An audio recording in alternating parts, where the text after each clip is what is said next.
네, 우리 로마서 8장 12절에서 30절에 있는 말씀을 함께 찾아보도록 하겠습니다. 오늘은 로마서 강의 16번째 시간으로 우리의 유일한 소망이란 제목으로 하나님 말씀을 함께 나누겠습니다. 우리 지난 시간에 배웠던 걸 잠깐 복습해 보면 제가 지난주에 8장 초반부를 좀 배웠는데요. 하나님의 방식대로, 즉 생각을 바꿔야 된다. 그래서 회개는 생각을 바꾸는 것이다 라고 말씀드렸습니다. 그래서 하나님의 방식대로 생각하라고 말씀드렸고요.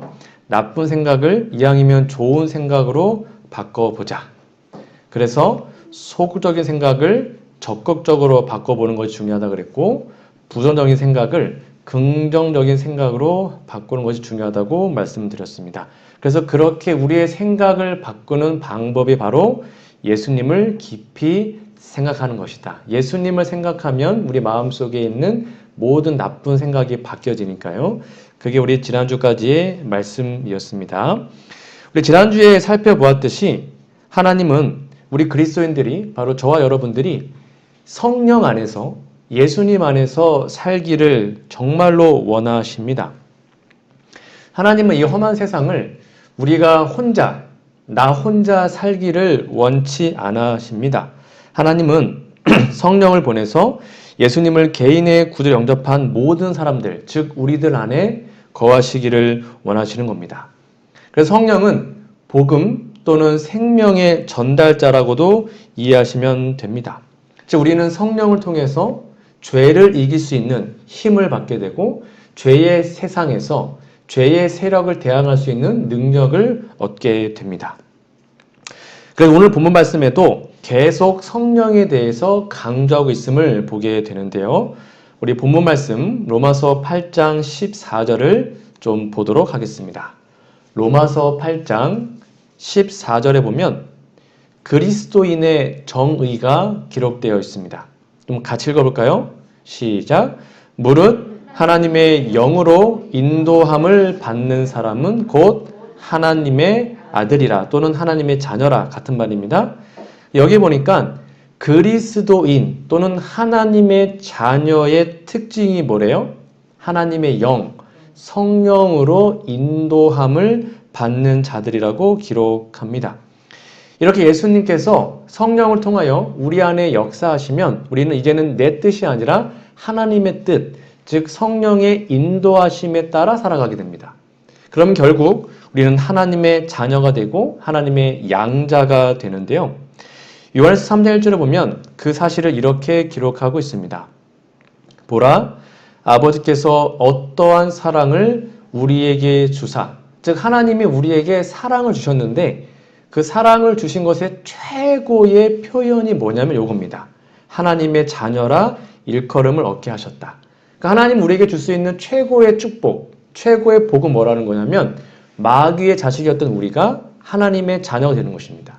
하나님의 자녀로 신분을 바꿔주시는 것, 그게 최고의 사랑의 표현이에요. 우리가 그러하도다. 그러므로 세상이 우리를 알지 못함은 그를 알지 못함이라. 그러니까 우리는 하나님의 자녀가 되었다라고 성경은 분명히 우리에게 말을 하고 있습니다. 그래서 우리는 중생 또는 거듭남을 통해서 하나님의 자녀가 됩니다. 자, 오늘 다시 본문 말씀으로 와보겠습니다. 로마서 8장 15절에 보면 여기 보니까 하나님의 자녀와 하나님의 자녀가 아닌 존재의 표현들이 대조되어 나오는데요.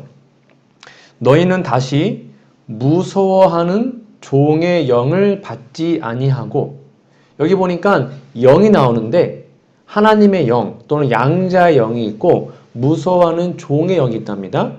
무서워하는 종의 영을 받지 아니하고 양자의 영을 받았으므로 우리가 아빠, 아버지라고 부르짖느니라 라고 기록합니다. 여기 보니까 우리가 원래의 모습은 무서워하는 종의 영, 즉 종들은, 노예들은 주인에게 순종합니다. 근데 왜 순종해요? 맞기 싫어서, 혼나기 싫어서, 무서워서 그렇게 벌벌 떨면서 억지로 순종하죠. 근데 이제는 우리가 그러한 존재들이 아니라 양자의 영, 즉 하나님의 아들, 딸들이 되었으므로 하나님을 뭐라 부른대요? 아빠라 부른대요. 아빠라. 좀 아버지보다 좀 친근하죠? 아빠 이렇게 부를 수 있다는 겁니다. 하나님을 아빠라고 부를 수 있다라고 우리에게 말해주고 있습니다. 우리가 회심하기 전에는 다 두려운 죄의 종들이었습니다. 하나님의 진노, 하나님의 심판 이런 것들이 무섭고 두려웠죠. 마음에 뭔가 불안이 가득했습니다. 그러나 우리가 예수님을 영접 하나님의 자녀가 된다면 더 이상 그러한 것들을 두려워하지 않게 됩니다. 왜요? 이제 우리는 사단의 종이 아니거든요. 우리는 하나님의 자녀이거든요. 그래서 온 우주 하나님을 뭐라고 부를 수 있다는 거예요? 아빠라고. 아빠라고 부를 수 있는 특권이 우리에게 주어졌기 때문인데요. 이 부분을 이렇게 우리 제린계 주석이 이렇게 주석하고 있습니다. 하나님의 순종하는 자녀들에게 주시는 특권들. 하나님은 순종하는 자녀들을 사랑하신다. 그가 준비하신 나라는 불충성하는 신민들을 위한 것이 아니고 죄로 인하여 망쳐지고 타락한 세상에서 그분이 시험하시고 연단하신 자녀들을 위한 것이다. 그러니까 저와 여러분을 위한 것입니다. 순종하는 자녀들로서 우리는 하나님과 관계를 갖는 특권을 얻는다. 바울은 말하기를 자녀이면 또한 후사요 쇠하지 않을 기업을 이을 자라고 한다. 저는 그 다음이 좀 마음에 확 와닿았는데요. 그리스도와 그의 백성들은 하나다. 그러니까 우리가 하나님의 자녀가 됐다는 것은 하나님의 아들 예수님이 우리 인류의 대표자가 되십니다. 맏형님, 둘째 아담이라 그러죠. 그러니까 우리는 예수님 안에 있기 때문에 마치 예수님과 하나님이 삼위일체로 연합된 것처럼 이제 우리도 예수님과 완벽하게 하나가 되는 것입니다. 이것이 바로 놀라운 하나님의 특권인 것이죠. 여러분, 내가 하나님의 자녀인가 또는 저도 이제 부모로서 이 아이가 내 자녀인가 아니면 남의 자녀인가를 알 수 있는 방법이 있습니다. 혹시 뭔지 아십니까? 뭐 DNA 이런 거 말고요. 이 아이가 내 아이인지 남의 아이인지를 알 수 있는 방법이 있어요. 간단한 방법이 있습니다. 그게 뭐냐면 아이를 혼내보면 됩니다. 그 남의 아이는 혼내잖아요? 다시는 안 옵니다. 무서워하고 싫어하고 안 와요. 근데 내 자식은 혼내도 매를 들어도 아빠하고 와요. 그때 뭐 참 짠하지 않습니까? 애 혼내놓고도 뭐 좋다고 아빠한테 오면 마음이 아파요. 그럼 또 이렇게 안아주고 엉덩이 두들겨주고 하는데 그래서 남의 자식은 혼내면 무서워 도망가지만 내 자식은 혼내도 다시 부모님 품으로 돌아오는 것입니다. 마찬가지입니다. 우리가 하나님의 자녀인지 아닌지 알 수 있는 방법이 있습니다. 그게 바로 고난과 어려움이 닥쳐왔을 때에 소위 말하는 삐져서 하나님을 떠나는가 아니면 고난과 어려움이 닥쳐와도 더 하나님께로 매달리는가. 그게 엄청난 차이입니다. 많은 사람들은 어떤 어려움이 닥쳐오면 하나님 이것만 해결해주세요. 해결 안 해주십니다. 그러면 하나님 안 믿어요 하고 도망가잖아요. 삐져버리잖아요. 그거 하나님 자녀가 아닌 거예요. 근데 진짜 하나님의 자녀는 어려움이 닥쳐와도 고난이 와도 더 하나님께 매달리는 거예요. 마치 부모가 자식 혼내도 아빠 엄마한테 오는 것처럼 말이죠. 그래서 하나님은 우리에게 고난을 허락하십니다. 때로는 어려움과 정말로 힘든 일이 우리의 삶에 생기죠. 그때 여러분 어떻게 하십니까? 하나님을 떠나서 도망가십니까? 아니면 더 하나님께 매어 달리십니까? 우리 하나님의 자녀라면 하나님께 더 매어 달리는 거예요. 하나님 도와주세요 하고 더 가는 거죠. 로마서 8장 17절에도 같은 맥락의 말씀이 기록되어 있어요. 제가 지금 했던 말씀을 이어서 이제 이해하시면 됩니다. 자녀이면 또한 후사 곧 하나님의 후사요 그리스도와 함께한 후사니 우리가 그와 함께 영광을 받기 위하여 우리가 하늘에 가면 하늘 왕족을 영광스럽게 살지 않습니까? 그렇죠? 근데 그러게 하기 위해서 뭐더요? 고난도 함께 받아야 된다. 그러니까 구원의 필수 조건이 고난이라는 것입니다. 다시요. 예수님 믿으면 만사형통이 아니에요. 예수님 진짜 제대로 믿으면 뭐가 같이 온다는 거예요? 고난이 같이 오는 거예요. 필수예요. 필수. 필수 조건이에요. 근데 그 고난이 와도 진짜 하나님의 자녀들은 도망가지 않고 더 하나님께로 고난 때문에 더 하나님께로 매어 달리는 거죠. 분명히 써 있습니다. 우리가 영광받기 위해서 고난도 함께 받아야 된다. 왜냐하면요. 생각건대 현재의 고난은 장차 우리에게 나타날 영광, 즉 하늘나라와 좋게 비교할 수가 없다는 것입니다. 우리가 여기서 아무리 고생하고 아무리 정말 말할 수 없는 핍박을 받았을지라도 하늘의 그 풍성한 영광에 비하면 아무것도 아니라는 것입니다.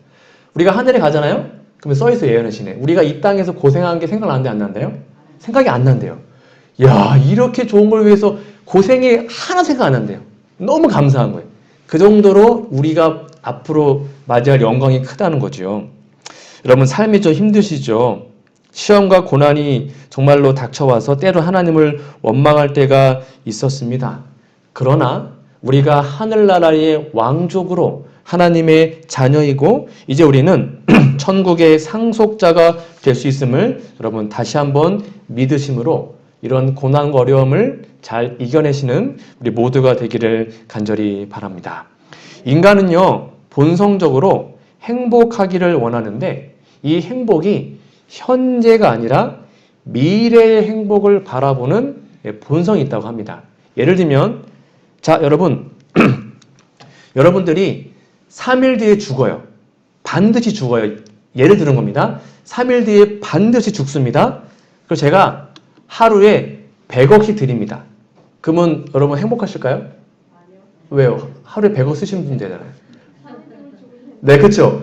그러니까 3일 뒤에 죽으면 지금은 100억이고 1000억이 있던 행복하지가 않아요. 근데 제가 만약에 여러분 엉덩이에 곤장을 때려요. 근데 한 대 때리는데 1000만 원을 준다. 그러면 여러분 곤장을 몇 대 맞을 의향이 있으십니까? 왜요? 아픈데. 미래에 그 돈을 받을 소망이 있기 때문입니다. 그러니까 인간은 현재의 행복이 아니라 미래의 행복을 갖고 그거를 이겨낸다는 거예요.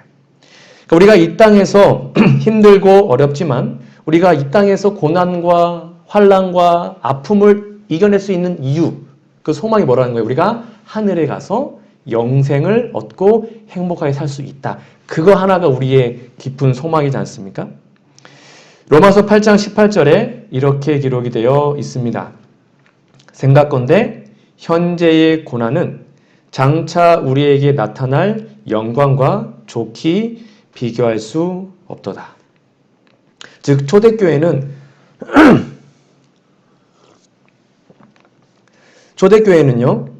그 당시에 고난이 일상이었습니다. 근데 이 마지막 시대에도 고난이 예고되어 있어요. 야곱의 환난, 이룰 시험요. 근데 그러한 고난들을 우리가 믿음으로 이겨낼 수 있는 방법은 우리가 장차 올 그 영원한 재림의 소망이 우리 안에 살아있을 때 가능한 것입니다. 여러분, 지금 우리가 이런 고난을 받지 않기 때문에 물론 저도 너무 쉽게 고난을 이겨냅시다 라고 말할 수 있습니다. 그러나 성경 말씀은 분명히 이러한 놀라운 축복이 우리에게 있으니 혹시 어려움이 와도 조금만 힘을 내고 이겨내자고 우리에게 권고하고 있는 것입니다.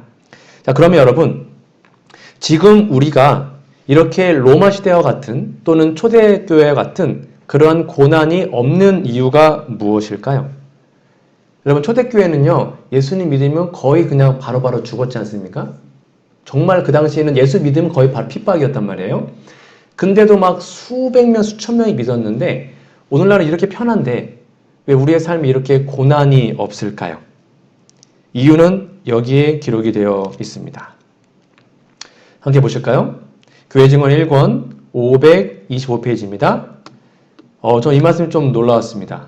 만일 우리가 세상의 비난이나 빈축을 사지 않고 지낸다면 우리는 놀라야 할 것이다. 그러니까 성경 말하기를 진리는 인기가 없대요. 그러니까 원래 우리는 세상에서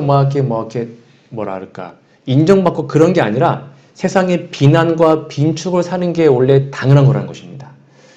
근데 왜 그게 없냐, 오늘날? 우리가 세상과 일치되어 그들과 너무도 유사함으로 그들의 시기나 반감을 일으킬 것이 아무것도 없고 정신적 충돌도 없기 때문이다. 세상은 십자가를 멸시한다.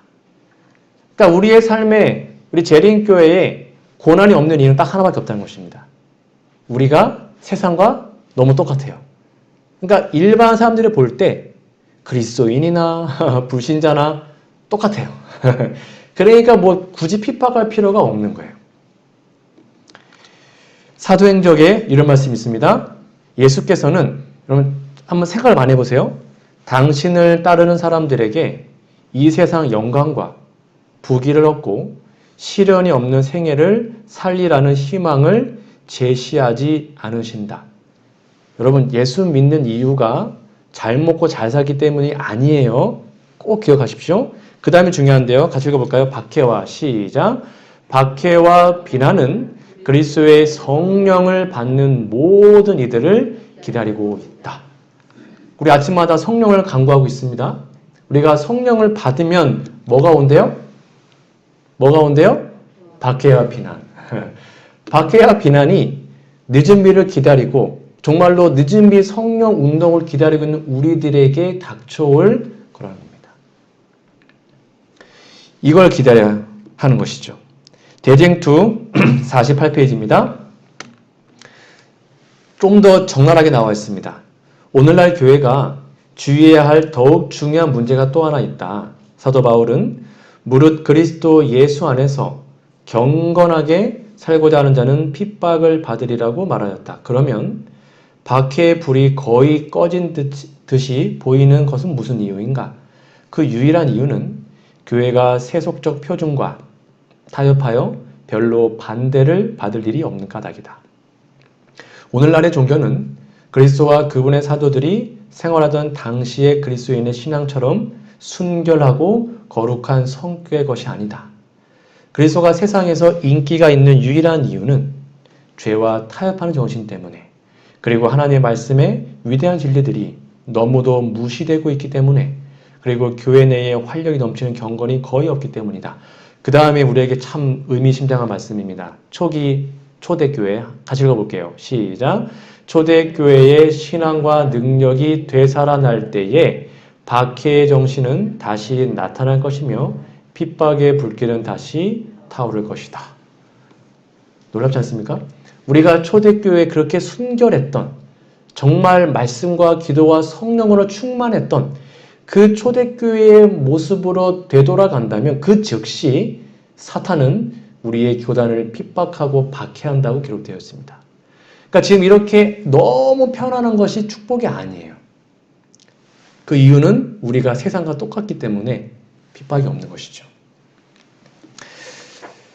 여러분 기억하십시오. 사도 바울이 로마서를 쓸 때는 기독교를 믿으면 핍박받는 것이 거의 당연했던 시대였습니다. 그래서 사도 바울조차도 고난을 말할 때 로마서 8장 18절에 보면 잘 보세요. 그냥 고난이 아닙니다. 어떤 고난이요? 현재의 고난. 즉 바울이 그거를 쓰고 있는 와중에도 바울은 고난을 당하고 있었어요. 수많은 사람들이 예수님 때문에 핍박받고 있었습니다. 그것이 그 당시의 기독교의 모습이었죠. 고난과 시련이 있지만 예수님을 우리 영접하면 우리는 즉시 구속함을 받습니다. 때로는 박해 때문에 힘들지만 우리의 마음은 진정한 평강을 누릴 수 있는 거죠. 그것이 바로 하나님의 아들과 딸의 특징인 것입니다. 그런데 이 세상은 정말로 악하기 때문에 제가 지난주에 말씀드린 것처럼 영과 육, 영의 세력과 육의 세력이 계속 우리를 힘들게 하고 우리를 잡아가려고 노력을 합니다. 그래서 우리들은 참고 이 육신의 구속을 기다려야 하는데요. 그것이 바로 예수님 재림 때나 가능하게 될 것입니다. 고린도전서 15장 이런 말씀이 있습니다. 함께 읽어보겠습니다. 시작. 사망아 너의 이기는 것이 어디 있느냐? 사망아 너의 쏘는 것이 어디 있느냐? 화인 여사는 이 말씀을 우리가 나중에 재림 때 우리가 무덤에서 부활할 때에 우리가 할 말이다라고 기록하고 있습니다. 우리가 부활해서 무덤에 나오면 이 말씀을 외운대요. 이제 사망이 우리에게 아무런 의미 없다는 것입니다. 그래서 바울은 로마서 8장 24절에서 이렇게 물어보는 것입니다. 여러분 다시 오늘 본문 말씀을 가볼게요. 로마서 8장 24절. 우리가 소망으로 구원을 얻었음에 보이는 소망이 아니니 보는 것을 누가 바라리요? 라고 얘기합니다. 아까 말한 것 같은 내용입니다. 우리는 오늘 구원을 받았습니다. 예수님을 믿으면 우리는 그 즉시 구원을 받아요. 근데 그 구원은 진짜 그 영생의 구원은 우리가 미래에나 만져볼 수 있는 것이죠. 아직은 하나의 소망인 것입니다. 우리는 아직도 죄된 본성을 가지고 있죠. 그래서 그 미래의 소망, 진짜 재림 때까지 우리를 지키시고 보호하시는, 또 우리를 인도하시는 귀한 분이 계심을 로마서는 계속 우리에게 강조하고 있습니다. 그분이 바로 누구냐면 성령이시라는 겁니다. 자, 우리 다시 로마서로 가볼까요? 로마서 8장 26절입니다. 지금 계속 큰 맥으로 이어가고 있습니다. 26절, 이것도 그 의미로 이해하시면 됩니다. 성령도 우리의 연약함을 도우시나니, 이 연약함은 그걸 말하는 거예요. 우리가 정말 소망을 갖고 잘 살고 싶은데 이 죄악 세상에 자꾸 넘어지고 실패한다는 거죠. 그걸 아셔요. 우리는 마땅히 기도할 바를 알지 못하나, 그러니까 우리는 기도조차도 못한다는 거예요. 그러니까 내 기도를 한다는 거죠. 진짜 하나님의 뜻에 맞는 기도를 때로는 못해요. 우리는 이기적이고 미래를 보지 못하기 때문에 잘못 구할 때가 많아요. 근데 놀랍게도요, 우리는 기도할 바를 알지 못하는데 오직 성령이 말할 수 없는 타인식으로 누굴 위하여? 우리를 위하여 친히 간구하시니라. 이것 때문에 우리가 오늘날도 살아가는 거예요. 우리를 위해서 누가 기도한다는 거예요? 성령께서 기도하신대요. 나보다 나를 더 잘 아시는 성령께서 내가 잘못 기도할 때조차도 그 기도를 바로잡아 주시고 하나님께 올바른 기도를 예수님의 성령께서 친히 우리를 대신해서 해 주시는 것입니다. 이것이 바로 하나님의 놀라운 약속인 것입니다. 우리의 이기적인 기도가 하나님의 이렇게 놀라운 축복으로 예수님의 성령을 통하여 하늘나라로 올라가게 되는 거죠. 로마서 8장 27절도 이어서 볼까요? 마음을 살피시는 이가 성령의 생각을 아시나니 이는 성령이 하나님의 뜻대로 성도를 위하여 간구하심이니라. 아까 말한 것처럼 우리는 우리 마음을 때로는 모를 때가 있습니다. 그래서 잘못 구할 때가 있죠. 그런데 누가요? 마음을 살피시는 하나님, 즉 성령께서 우리의 뜻이 아니라 하나님의 뜻대로 우리를 위하여 하나님께 간구하고 있다는 사실을 여러분 꼭 믿으시고, 그래서 이왕이면 기도하실 때 그 기도를 포함시키는 겁니다. 성령님, 제가 지금 기도하는데 제 기도가 아니라 하나님의 뜻에 맞는 기도가 되도록 저 입술을 주관해 주시고 함께 해 주십시오. 라고 그 얘기를 먼저 한 다음에 기도하시면 정말 놀랍게도 내가 생각했던 기도가 아닌데 아마 기도가 나올 때가 있거든요. 그게 바로 성령께서 함께 하시는 기도라는 사실을 여러분 다시 한번 기억하시면 좋겠습니다. 이것이 바로 우리가 예수님 안에서 놀라운 축복을 누리는 하나님의 약속인 것이죠. 성령과 특별히 성령의 기도와 중보사역에 대한 놀라운 말씀을 좀 더 보여드리도록 하겠습니다. 제 마음속에 참 위로가 됐던 말씀이었습니다. 여러분 마음속에도 위로가 되기를 바랍니다. 무자선지자 353페이지입니다. 이스라엘의 기도와 함께 올라가는 향연은 그리스도의 공로와 중보, 곧 그분의 완전한 의를 표상하며, 옛날에 성소가 있었죠. 거기에 분향을 했습니다. 그게 예수님의 기도를 표상하는데요. 그것은 믿음을 통하여 그분의 백성에게 전가된다. 그것만이 죄 많은 인간들의 예배가 하나님께 가나될 수 있도록 한다.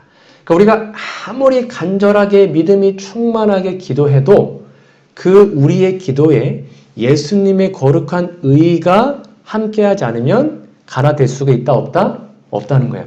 그러니까 우리가 마지막에 누구 이름을 기도해요? 예수님 이름을 기도해요. 그게 그 말이에요. 우리의 소원을 아를지라도 그 소원을 예수님의 이름으로 기도할 때 거기 예수님의 의가 입혀집니다. 그것이 하나님께로 올라갈 수 있는 방법이라는 것입니다. 하나 더 볼까요? 저는 이 말씀이 정말 마음속에 와닿았는데요. 여러분 잘 보세요. 예수께서는 그 영혼, 즉 우리를 대신해서 마치 자기 자신의 소망인 것처럼 겸손한 탄원자의 기도를 드리신다. 그러니까 우리가 딱 기도하면 그 기도를 예수님이 받으셔가지고 예수님이 자기 기도처럼 다시 하신대요. 하나님한테.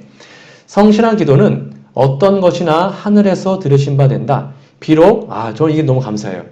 기도가 유창하게 표현되지 않을지라도. 그러니까 여러분 기도가 미사하고 필요 없어요. 뭐 거룩하시고 전능하시 이렇게 안 해도 돼요. 그냥 아빠 이렇게 해도 돼요. 상관없어요. 아버지 하나님 아니면 아버지 이렇게 해도 상관없습니다. 비록 기도가 유창하게 표현되지 않았을지라도 그렇죠. 표현법이 아니에요. 그것이 어디에서요? 마음에서 우러나왔다면 이것은 예수께서 봉사하시는 지성소로 올라갈 것이며 예수께서는 너무 감사해요. 귀찮게 여기시거나 더듬으시는 말씀은 한마디도 없이 완전하신 자신의 아름답고 향기로운 향과 함께 이것을 하나님 앞에 바치실 것이다. 감사하지 않습니까? 여러분 미사하고 필요 없습니다. 떠듬떠듬 상관없어요. 그것이 진심 어린 마음으로 기도했다면 예수님이 받아서 정말 완벽하게 바꾸신 다음에 우리의 기도를 하나님께 올려준다는 것입니다. 이게 그 말이에요. 이게 중보자 예수님이시고 성령의 기도라는 것입니다. 그러니까 기도 표현법 공부하지 마시고 물론 이왕이면 잘하면 좋겠지만 이 기도가 내 진심인가? 정말 내 간절함이 있는가? 그걸 가지고 기도하시는 겁니다. 이렇게 고난과 시련이 오더라도 기도하며 나아가는 그리스도인들에게 믿음 생활을 하는데 필요한 것들을 주시는 또한 협력자가 있다는 사실을 또 성경 우리에게 말해주고 있습니다. 그 바로 밑에 있는 성경절입니다. 로마서 8장 28절. 이 말씀은 오늘 지금 계속 문맥에서 이해하셔야 됩니다. 우리가 알거니와 하나님을 사랑하는 자 누굴까요? 우리들이죠. 우리들 그렇죠? 우리들 하나님을 사랑하는 자 곧 그 뜻대로 부르심을 입은 자들에게 우리들입니다. 모든 것이 합력하여 선을 이루느니라. 여기에 모든 것은 좋은 것만일까요? 아니요. 지금 계속 고난 나오고 있죠. 환난 나오고 있잖아요. 그거 다 포함하는 것입니다. 때로는 고난과 환난과 핍박이 닥쳐와도 그것조차도 뭐해서요? 우리의 삶에 합력하여 가장 좋은 영생을 이루는 하나님이 사용한다는 것입니다. 우리에게 때로는 고난을 허락하시지만 그 고난을 통해 우리의 모난 품성을 제거하시고 하나님께 더 가까이 나아갈 수 있도록 우리를 도와주시는 게 하나님의 협력하시는 방법이죠. 그러므로 내 삶에 어떠한 상황이 닥쳐왔을지라도 그것이 전염병이든 아니면 암 같은 큰 질병이든 아니면 경제적인 문제이건 다 포함합니다. 하여튼 어떠한 어려움이 닥쳐와도 그것이 다 결국에는 하나님께서 합력하여 선을 이루시는 데 사용한다. 그거를 믿으면 우리는 진짜로 마음의 고민, 근심 없이 환난과 역경을 이겨낼 수 있을 거라고 생각합니다. 그러한 것들이 우리의 삶에 꼭 있기를 간절히 바랍니다. 우리가 복음을 위해서 이렇게 때로는 하나님이 고난을 허락하시지만 이것이 진짜 목적이 아니라 그 고난을 통하여 우리가 하나님의 품성으로 변화되는 것, 그것이 진짜 하나님의 목적임을 기억하셔야 합니다. 그래서 28장 이후 밑에 29절에 이렇게 나와 있는 것입니다. 자, 모든 것이 합력하여 선을 이룹니다. 근데 그 선이 뭐냐 도대체? 29절입니다. 하나님이 미리 아신 자들을 또한 그 아들의 형상을 본받기 위하여 결국에는 예수님의 품성으로 변하는 거죠. 미리 정하셨으니 이는 그로 많은 형제 중에서 맏아들이 되게 하려 하심이니라라고 설명하고 있습니다.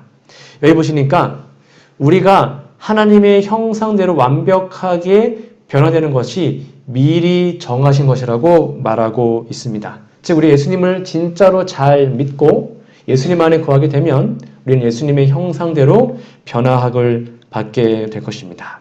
이 부분을 화인 여사가 이렇게 주석하고 있습니다. 하나님의 도덕적 형상이 그리스도를 통하여 회복됨. 하나님의 도덕적 형상은 아담의 죄로 말미암아 거의 훼손되었지만 예수 그리스도의 공로와 능력으로 새롭게 될 수 있다. 인간은 그 품성에 하나님의 도덕적 형상을 지닐 수가 있다. 왜냐하면 예수께서 그것을 그에게 주실 것이기 때문이다. 그 다음에 같이 읽어볼까요? 시작. 하나님의 도덕적 형상이 사람 속에 보이지 않으면 그 사람은 정복자로서 하나님의 도성에 들어갈 수가 없다. 그래서 아까 말한 것처럼 그 모든 고난과 환난이 다 협력하여 선을 이루고 결국 우리가 그 환난을 통해서 우리의 품성이, 우리의 형상이 예수님의 형상으로 변화될 때에만 어디 간다는 거예요? 하나님 도성에 들어갈 수 있다는 것입니다. 그래서 고난과 환난은 필수다라고 말씀하고 있는 것이죠. 여러분, 그러니까 우리의 품성에 예수님의 품성이 재현되는 것, 우리의 삶을 통하여 예수님의 품성이 나타나는 것, 그걸 하나님의 최고의 소원임을 기억하시고 힘들고 어려울 때 예수님께로 더 가까이 나아가셔서 우리의 모든 품성이 변화되어 진정한 예수님의 품성이 우리의 삶에 발현되기를 간절히 바랍니다. 그렇게 될 때에 우리는 사도 바울의 이런 간증을 진심으로 하게 될 것입니다. 같이 읽어볼게요. 시작. 내가 그리스도와 함께 십자가에 못 박혔나니 그런즉 이제는 내가 산 것이 아니요 오직 내 안에 그리스도께서 사신 것이라. 이제 내가 육체 가운데 사는 것은 나를 사랑하사 나를 위하여 자기 몸을 버리신 하나님의 아들을 믿는 믿음 안에서 사는 것이라. 아멘. 이것이 우리의 진심 어린 고백이 되기를 간절히 바랍니다. 이것이 바로 오직 성령을 통해서 우리가 해야 하는 이름을 다시 한번 기억하시고 오직 예수, 우리의 유일한 소망 되시는 예수님을 높이시고 그리고 성령과 날마다 동행하시고 어떠한 시련과 고난이 오더라도 이겨내심으로 우리의 모든 것이 합력하여 선을 이루어 결국 하늘까지 이르는 저와 우리 모두가 되기를 간절히 바라며 오늘 말씀을 마치도록 하겠습니다.